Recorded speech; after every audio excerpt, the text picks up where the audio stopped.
Good morning friends, मैं engineer Dinesh.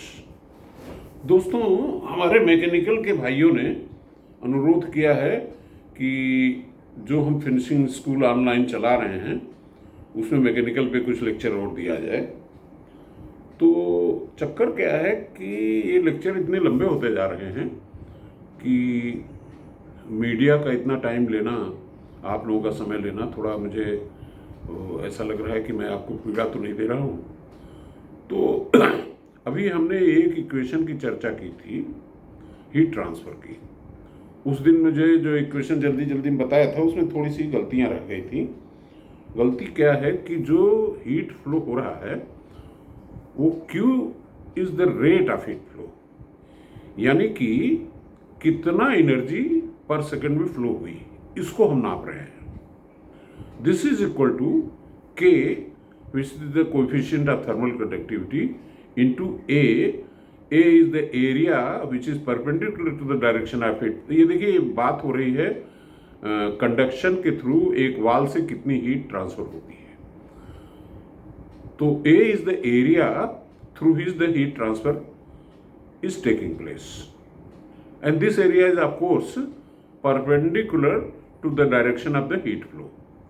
उसके बाद फिर इसमें क्या है, into delta t. Delta t is the temperature difference between outside and inside, and this whole thing has to be divided by the thickness of the wall, which let us take it as D.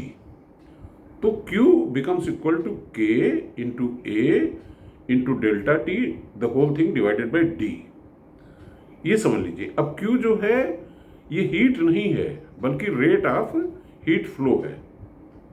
देखिए, एक चीज थोड़ा सा आप समझ लीजिए, बहुत basic चीज है कि ये जो वाट और किलोवाट है ये पावर है। पावर में और एनर्जी में फर्क क्या है कि किलो कैलोरी जैसे जो है ये पावर नहीं, kilo calorie is the energy. तो किलो कैलोरी पर सेकेंड इज इक्विवेलेंट टू वाट। अब उसका जो फैक्टर कन्वर्जन का है वो आप देख लीजिएगा, लेकिन मोटा मोटा मैं आपको बता रहा हूं कि जब बिजली की खपत आप नापते हैं तो किलोवाट आवर में नापते हैं, क्योंकि किलोवाट इज द एनर्जी पर सेकंड। तो उसमें जब टाइम से मल्टीप्लाई कर देंगे तो टोटल एनर्जी आ जाएगी। ये सिंपल सी बात है, इसको आपको समझ में आ जाना चाहिए। अब देखिए, इसमें बिजनेस कहाँ है। बिजनेस ये है कि के जो है वही बिजनेस है।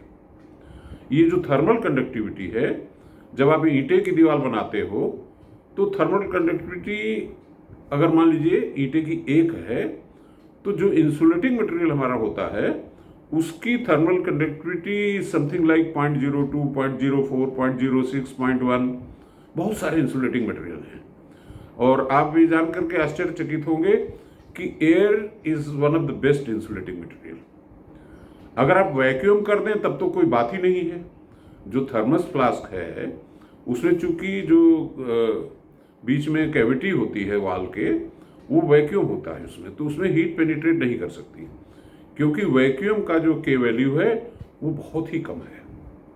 लेकिन अगर मान लीजिए कि वहाँ एयर भी होती तो भी उसकी थर्मल कंडक्टिविटी 0.1 के आसपास होती है, यानी कि ब्रिक से 10 गुना ज़्यादा वो हीट रोकती। तो ये मोटी मोटी बात मैंने बताई। अब इसमें बिजनेस कहाँ क्रिएट होगा। बिजनेस ये क्रिएट होगा कि जो हमारे मकान बन रहे हैं उसमें किस तरह से हम इंसुलेशन घुसा दें। अगर कुछ ना कर पाए, अब देखिए थोड़ा सा सिविल और मैकेनिकल का यह मिक्सचर मैं कर रहा हूँ कि सिविल इंजीनियरिंग में एक होती है वाल जो है उसको बोलते हैं रैट ट्रैप। ईंटे से ही बनती है, 2 खड़ंजा लगाते हैं पैरेलल में, बीच में थोड़ा गैप छोड़ देते हैं। 9 इंच की दीवार अगर आप बनाते हैं तो वो गैप जो है वो उसमें एयर इन ट्रैप रहती है, तो वो भी इंसुलेशन का काम करता है। तो जैसे मान लीजिए 9 इंच की दीवार आप बना रहे हैं, तो एक खड़ंजा इधर एक खड़ंजा उधर करके 7 7 14 हो गया, और बीच में 7 सेंटीमीटर का गैप छोड़ दीजिए, उसमें कुछ मत डालिए। तो इस तरह से जो आपकी दीवार पैदा होगी, दीवार जो बनेगी वो अपने आप हीट रेजिस्टेंट हो जाएगी। अब दूसरी चीज़ क्या है कि हमारे पास ऐसे ऐसे इंसुलेटिंग मटेरियल है जैसे थर्मोकूल है। अब देखिए, थर्मोकूल से मैंने एक वाल बनाया है। इसने सिंपली क्या किया है कि थर्मोकूल के दोनों बाजू में शीट मेटल चिपका दिया है। अब कौन से ग्लू से चिपकाया है ये मुझको अलग से आपको पता करना पड़ेगा, क्योंकि that is my trade secret, वो ऐसे में नहीं बताऊंगा। लेकिन इससे देखिए इतनी हल्की दीवार बन गई, इसमें अच्छी खासी स्ट्रेंथ है। तो अब ये जब दीवार इस्तेमाल करेंगे आप, या इसके बीच में फोम पफ भर दीजिए।